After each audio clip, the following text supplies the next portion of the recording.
नमस्कार मंडळी. तर आजचा नाश्ता एकदम छानच आहे. मुलांना पाहिजे होतं काहीतरी चांगलं टेस्टी, तर म्हटलं तर काय बनवू. तर म्हटलं चला रगडा पॅटीस बनवूया.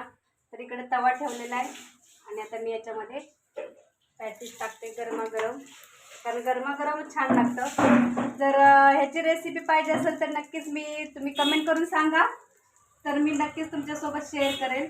तर आता मी आहे ना हे सगळे असे पॅटीस तयार करून घेते. तयार झालेले आहेत बघा. कमी तेल वापरलेलं आहे. मोदीजींनी सांगितलेले कमी तेल वापरा, तर मी कमीच खरं तेल वापरलेलं आहे. तर आता आपण घेऊया गरमागरम रगडा वटाणे.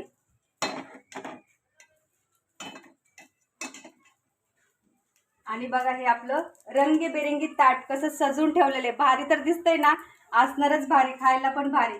तर हा जो आहे आपला पॅटीस तो मी टाकते याच्यामध्ये. आणि आपल्याला प्रथम टाकायची आहे ही शेवपुरी, थोडी अशी बारीक करून ह्याच्यामध्ये. आणि पहिला आपल्याला टाकायचं ह्याच्यासोबत कांदा, टमाटर, कैरी, लाल तिखट डाळ आहे ही, खारे शेंगदाणे,